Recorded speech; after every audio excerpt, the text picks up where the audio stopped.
I really didn't have an agenda necessarily. I can just say that Lamb is out Friday in theaters. Sure. But and then on demand as of Tuesday rather, right, the 12th. The 12th of January. So go see it. Done. Now we can just talk about whatever we want to talk about. Perfect. Well, one thing is we can talk about is this idea we kind of touched on the other night about kind of directing versus acting. Not that there's a conflict of interest in there, or it has to be a choice, because it doesn't. And there's a lot of people that really manage to navigate that real well, going all the way back. Sure. Yeah, I mean, I don't know if I completely would recommend it, to somebody. Oh, being in your own movies? Being in your own movies. I mean, I think that being a director itself is an incredibly exhausting process. It's rich and it's full, and look, you're constantly fielding questions from everybody all the time, and as an actor, you get to kind of quietly, you work with the director, and that's pretty much it, and you get to have a one-on-one conversation, but you're asking a lot of questions on your own by yourself, so you have to have the right team. I think I said this before. You have to have the right team around you, especially in a low-budget situation like this, where you don't have playback, you don't have any of these things that in a bigger film makes it maybe easier. I don't know, but from that you also you spend a lot more time. Actually, I was given some advice by another director who was like, try not to watch playback, or if you're acting yourself. One, because you become self-conscious, but also at the same time, frame your shots and look at what you're doing, but you have to have a lot of trust in your DP and the people around you. But you spend a lot of time when you think about how when you cut during a film on a scene, the time to reset up to do another take, you start adding those up in a day when you're like literally a 12-hour day. It starts adding up pretty fast, and to get people, wrangled and to get people back into focused, it's hard. So every moment you can save time, meaning not looking at playback and things like that. And then also, in a low budget situation, it makes more sense to me, because you don't have the luxury of this is a really low budget film, so right. If you put somebody else, and because of the intimacy that had to be created with Una, the actress, I just couldn't take the risk that, what happens if they didn't get along, or what happens if they weren't, you thought that they had that thing and they didn't. And well, as somebody who's like kind of also responsible ultimately for the production, it gave you, like I think I touched on also, like it's easier to control it. The subject matter is kind of sensitive, and then you're working with this young actor, this young actress, and then you don't have to worry about all those issues because you're the guy. Right. You're doing it all. And maybe it's my fear that I wasn't a good enough director either, like in the sense that, well, I know what I want, but maybe I'm not so confident how to convey this to another actor and hope that is clear enough, and then, again, being economical in time and hoping that translates. I don't know. Well, you mentioned you had done a film 15 years ago or something, but this is, for all intents and purposes, it's almost like rebooting your directing. It is rebooting your directing career. So it's almost like you're first again. First again, isn't that a lovely thing? First again. First again. Well, we do a bunch of those first agains. No. For 15 years. That will happen, whether you like it or not, right? It's hard to get the momentum going. Yeah, it feels like, when I did my first film, I was obviously much younger, and I went into it much more blindly and kind of with a lot of enthusiasm, and just kind of like, all right, we're going to do this. And then, you look at the screen and you watch it and you're like, oh, I just learned so much about writing. I wrote my first one. It was an original thing. And it was really young, and it was really, I wasn't well equipped. I wasn't well schooled enough, really. I think that time that I spent in between was really starting to realize what I wanted to say and how I wanted to put it forth, and I think that's really an important thing. You can be just kind of, I guess you can just kind of work as a director for hire, but I obviously, but you sort of did, except you hired yourself. I hired myself. Yeah. And it was like that. Yeah. It was an existing novel. Yes. Speaking of which, what was involved in getting the rights for that? There wasn't necessarily a bidding war on it, which, not joking around, I mean, it would make a very different no, outcome. Yeah, for sure. There were actually there was another actor who had the rights to the book. Oh, is that right? Well, yeah. Kyle Chandler had the rights before me. No way. Yeah. Kyle Chandler, Yeah. who's in Carol right now. Yes, and many other great things. Yeah, It's sure, of fantastic. course. But he So, just happens yeah. to be in something of the moment. Yeah. No, he had acquired the rights, I think, a year before I did, and he was trying to. I think he got so big. I think Bloodline happened, and he was just he had this thing that he wanted to do, meaning Lamb, but I don't know what the reason was that it never came off, and he let the rights go because I think he just was like, I don't know. I'm not going to realistically. He wasn't going to get yeah, and I'm not. I don't know if I'm going to keep purchasing this, and I think he said to Bonnie, the author of the book, that he just wasn't really sure how to get into this thing and try to figure it out, and he and his wife were going to try to figure it out, and they were lovely. They actually came to the premiere at South by. And, is that right? Yeah, jumped up, and it was really congratulatory, and it was really fantastic. He's just because he's in Texas. Yeah, and he lives in Austin, so he does. He came down and checked it out. I think he was kind of curious, like, what the hell how do you do this thing? But it was great, and it was so anyway, yeah, he had the rights, and then I had contacted the author. It was the first time I actually tweeted at somebody, trying to figure out how. It was Bonnie. I'm not very good at the Twitter stuff. Well, then I think it's our generation. I may have to argue with that. Well, I'm getting I was one for one, right? Yeah. Like I got lucky on that first time around, and Bonnie had responded, and we started emailing each other and did it that way, which felt a little easier.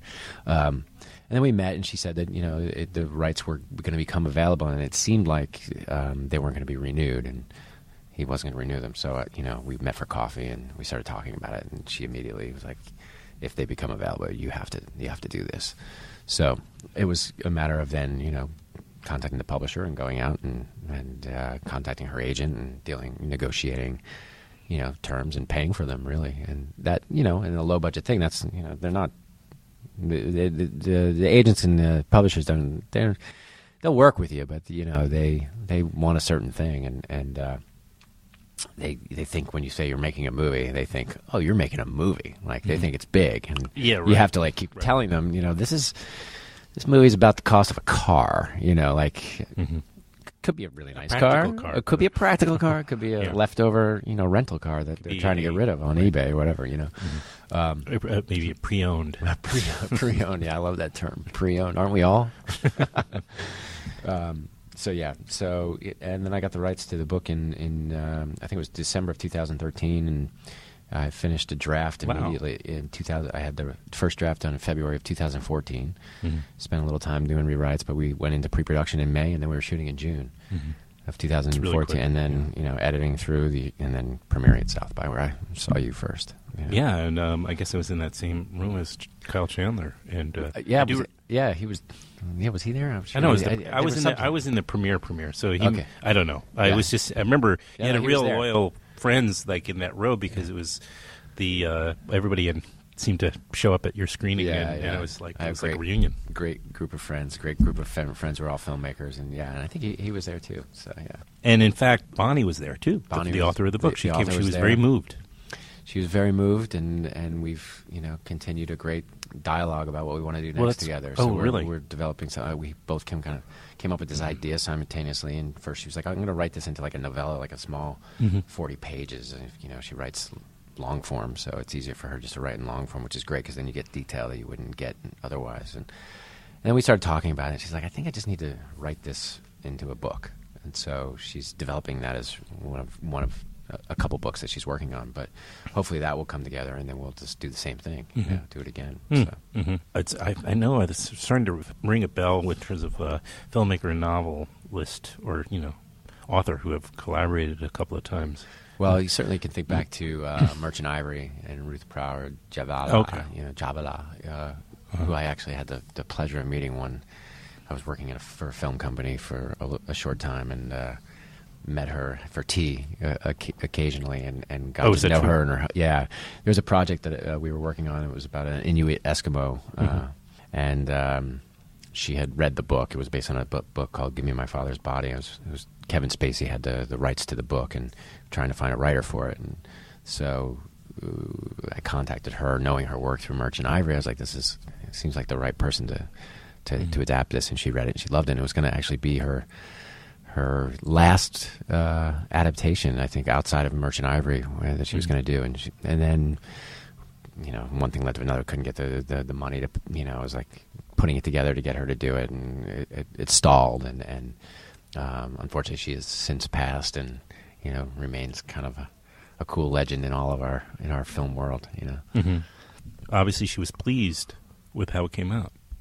Thrilled, yeah. Mm-hmm. And this was an emotional experience for her, because when she wrote it, there was it was full of different emotional charges that she had, but why she wrote it, the vehemence and the anger towards this character, and yet the compassion to write it. And so there's a lot of things, and it was kind of a cathartic experience, I think, for her to kind of see it fully lived, and then yet knowing that it occupied a lot of her time. It was her first novel, and that it would be something that now she was almost, it was like she could move on from in some odd way. So I never thought of it that way, like the adaptation of a novel in some way. Yeah, I mean the impetus for writing a novel such as this, there's obviously a reason why she chose to delve into this material and this experience, and where did that come from? Obviously things that it's a personal thing one way or another. Spend that kind of time writing a story, like any story really. Mm-hmm. Where did you grow up? I grew up in upstate New York, in the Hudson Valley. Where? A little town called Hopewell Junction, which is below Poughkeepsie. It's outside of Beacon, which is sure. No, I know Beacon. It's a little bit further in. And right. Well, that has the bridge. The bridge, the bridge is in Beacon. The Beacon, Newburgh Beacon Bridge, and then you go up a little bit further, and you get to Mid Hudson Bridge in Poughkeepsie, and the walk line. You can now walk across Poughkeepsie. Oh, you can? Yeah, you can walk over the Hudson. There's an old rail bridge in Poughkeepsie that they turned into a park, and so you can just walk. You can take a walk along and just walk over the Hudson. Sort of it's really beautiful. Highline idea. Yeah, it's really beautiful. Oh, okay. No, I went to summer upstate Where? In the Hudson Valley. Well, outside New Paltz. Yeah, my sister lived in High Falls for many years. Where? High Falls. Oh, okay. Which is right on the other side of the the Mohawk Mountain Range, right there. Yeah. Okay. Because we used to hike in the mountains there. Yeah, all the time. On the preserve. Yeah. We went up a couple of spots. There was a place. Oh, thank you. Gertrude's Nose was a place. I don't know. There was a place called Minnewaska. Minnewaska. Yeah, of course. Owasting. Oh my God. Yeah, the rock slides, and there's rock scrambles all through up there that we used to go and hike all the time. And my first film, I shot in New Paltz. I shot most of it all of it in that area, in Poughkeepsie and Mid Hudson Bridge and that whole thing. And we shot in fall, and I got to experience all of that in the glory of the fall. The beautiful colors. Well, I spent all the 70s going to summer camp up in Wallkill. Right there. I renovated a house on the Wallkill River about 5 years ago. Yeah. Well, so a few miles out, right past there. If you're coming from New Paltz, you go over the bridge, over the Wallkill, and then it's like probably about 5 or 6 miles outside. It's probably not Wallkill. Yeah, but that's the closest. Yeah. That kind of thing. A lot of and it was a great memories. And no, I love growing up there. I think that is kind of where I started getting an appreciation for kind of a rural, landscape and kind of wide open spaces. I still love, Dutchess County and the farms that are up there. It's a really special place, and and then going to somewhere like Wyoming, you thought that was, Dutchess County was space and wide open. And you have these farmland, and all of a sudden you get into Wyoming, and wow, that might be maybe the most expansive spot in the country, like as far as states go. It's an amazing feeling. Maybe Montana. Montana in a different way. You kind of the rolling hills of Montana. You still feel a kind of a context to it in some ways, but in Wyoming, it's literally just space as far as you can go, and there's no context, so you really feel like you're out in space. It's amazing. And you bring that up because you shot Lamb. The crux of it there, right in the heart of Laramie. Which was interesting. They had one other film experience, which is obviously the Laramie Project, and what had happened. Very different. Very different and very sad, and people were still very, on guard about having movies. About the Matthew Shepard. Shepard, who's killed there. Yeah. Right. Yeah, and then you even have a scene which if you think about it, because you have the building, the fence, and the right, you were hammering in the post. Right, the fence posting. The fence posting. His body was left on a fence. Yeah. No, there was a lot of and unfortunately, we would sit and have dinner, and it's still very present in the town. Yeah, well, yeah, it's that kind of. It's funny you mention that because they're trying to, release themselves from that, obviously, sure. And so they're, dealing with like ranchers and other people who you come in and you say you're making a movie, and they're pretty swift to be like, what kind of movie? Right. And what kind of reputation Sure. are you going to bring back? Are you doing the fiction version? Yeah, the narrative version. This is like, and it's their home, and it's a beautiful, sacred place. Right. And that does not. They don't want that to be their story. They don't want that to be the final chapter of their story, something which, of course, it wouldn't be. But I understand it. It's funny on a different level. Speaking of town, I grew up in Forest Hills in Queens, and which you could probably tell from my. I couldn't tell anything, but I'm a huge fan of Queens. I mean, well, you don't need to be. I'm an avid tennis enthusiast. Oh, okay. So there is a lot of history there. In Forest Hills, the stadium there was where they had the Open. Exactly. Till they didn't, but they would also have these the concerts every summer, and I would get back from summer camp. And you'd always hear out the window that last concert or two out the window because you get back in like the third week of August. Right. And there'd still be a couple of more concerts because they used to have big tail concerts end of the there. season. Which one do you remember the most? I don't really. I mean, but everybody was out. Everybody went there, and they still have occasional concerts there now because they don't use that stadium for very much else at this point. I think they have like some tournament of some sort. What was your first concert? My first concert. Yeah. First music concert that your parents didn't take you to. Oh, okay. First choice. Yeah, this is not one. It's interesting. It's grown. It's gotten some cred over time because of the circus. Linda Ronstadt is, because we look back at her as one of the major singers. That was your first? Yeah. Oh, she was fantastic. Yeah, great one. This was, I don't remember the year, but it had to be 80-ish because, or very early. I don't know what year, and here's the weirder thing. Opening act was a band called a group. No. So obscure, called the Bus Boys. But the thing was that they were this like African American. I think I've heard of the Bus Boys. They weren't rap. Mm-hmm. They weren't. I mean, that would have been a bizarre combination. But they were probably kind of funk. Well, a lot of the African music, it was considered funk, like Johnny Clegg and Savuka. Do you remember that? Yes, I do. They were right. They were South African. Right? South African. Yeah. But no, these guys were African Americans. Okay. They were definitely from like Philly or something. But they were, for some reason, and I think she was had done an album that was a little more like soul, or I don't remember. She did something kind of. So they paired these two up. Maybe she was trying to get a little younger crowd because she was already probably approaching middle age or something back then. Anyway, for a long time it was kind of like, oh well, soft, like adult contemporary kind of act. But and now with the years gone by, you're like, well, no, but she really did leave her stamp in the pop music, and it's kind of tragic what happened to her. Just she lost her ability to sing, and with her illness and. I have another. My first real not my first real concert my mother took me to first was in the same kind of way. It was the Carpenters.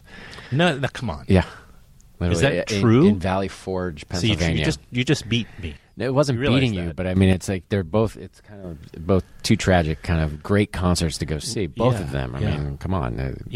Two of the major, let's arguably, of 70, maybe there's Stevie Nicks and a couple of others. Never got to see Stevie Nicks, but the Carpenters, and then my first paid one was the Kinks. I went and saw. That was a good one. That is good. That was a good one. That's still I'm proud of that. Both Davies brothers. They were both. Yeah. I was a huge Kinks fan. Yeah. I haven't listened to them in so long. I need to revisit that. Yeah, for sure. And their stuff holds up. Yeah. Celluloid Heroes. Lola. A bunch of other stuff. Yeah. Well, I ended up in the music industry for quite a few years, before I got involved in doing this kind of stuff. So you went from one to the other. Well, you would think you would go into it. I was in corporate music business, though. I was I worked at Sony Music. So I got you were at Sony Music? For many years, yeah. Huh. In the license, in which part? I was in the creative services department, so I worked a lot with the art directors. 96 to 2006. 96 to 2006, 2008. You don't know Judd Franklin, do you? Yes. That's who I worked with. Remember now? Wait a minute. Yeah. This is how we go back. Yeah. Okay. Yeah, that was the origin story. Is that we met through? We were at a concert together called the Carpenters, I think. No, I don't know. Yeah. Okay. Yeah. Now I'm like, okay. Who ended up denying? Well, Richard ended up denying the rights to Todd Haynes to use in Superstar, and now I'm actually having Todd Haynes on the show tomorrow. Okay. Tomorrow. I knew there was something that was bringing us closer. Judd Franklin, yeah, of course. I forgot about that too. Well, that's kind of indicative maybe that we now have our own friendship. For sure. But Judd and I were we spent a lot of time with Judd and Diane. That's how I met. That's how I met Jennifer. Was through Danielle, and that's right. She would they would have parties all the time and invite me, and that's how I met Jennifer. Did I meet you at one of those parties? Maybe it's possible. Okay. Maybe I don't know. Maybe 2 or 3. Isn't age great? Yeah, it would have been around the early 2000s to mid 2000s, maybe 2004 or 5 that area. I think it was just a little bit later than that. So Okay. Okay. But it's possible. It's quite possible. My point is that those years I got to see so much music, but it kind of really became such an addictive thing to go see live music.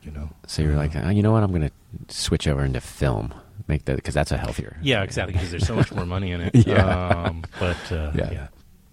For sure. But well, here you are. No complaint. Well, I have a few complaints, but what's the point? Yeah. Well, Lamb, which is mostly devoid of music. I mean, it's got a score, right? It's very. Who did you say was it? Daniel Bellardinelli, who actually, is really good friends with Judd Franklin. Oh, okay. That's how I met him. He's very good. They go way back, I think, to NYU even. I'm pretty sure. And I met at Judd and Danielle's wedding.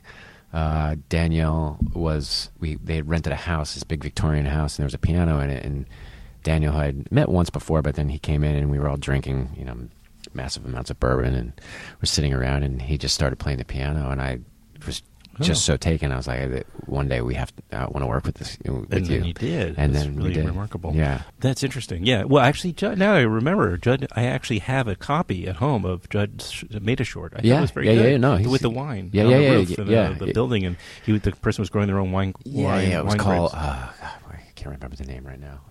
But yeah, it's a beautiful little short. And but it was really good. He's gonna make another one day. We're getting him. He's such a cynic. I'm sorry, but he's just such a malcontent on some level when it comes to anything. That's what makes him so great. Yeah, he's funny. He's funny. And then when he smiles, it's like, that's so not the right expression for your face, but I love it so much at the same time. It doesn't come naturally. No, it really doesn't. His last name's Franco, Like, hey, come on. It's true. But he's the epitome. It's the great New Yorker, that we all know and love so much. Yeah. Well, I'm sorry. Well, I'm not sorry. It's this is our second time. We kept getting interrupted though at our first conversation back in Austin. I remember because we were on that roof. Coming in. We were on the roof of something, or the patio or something. No. At first, we were in some sort of room like this, and where we were. You were having interviews, and they kept coming in saying that they needed the room. We were in trouble, even though. Yeah, we kept getting in trouble, and they kept saying, "Oh, well, come over here." And we ended up doing it in a hallway, I think. Anyway, glamorous. It was fine. It just got, it's hard to establish a pace and a rhythm when you're. Yeah. But I'm a big fan and happy to see this coming out now. Well, thank you for Cinema Village, folks. If you haven't made it over to the Cinema Village, do so. But on the 12th, Tuesday, which probably it'll be in both available when this goes up. Yeah, in terms of how much time I have to kind of get it all together, but people can go on to most of the major platforms, right? It's going to be on iTunes, and all the other. What else? Anything else? Amazon? I think we're still figuring out a lot of those deals now. Okay. I think Amazon, and I think we've been working with them trying to conjure up a deal there, and too, eventually, it'll eventually be on Netflix, and sure. But first off, we're doing Amazon Prime or something like that. So, that makes sense. Yeah. All right, great. Great. Sounds good. All right. Well, thank you so much again. Great seeing you again. Same here. All right.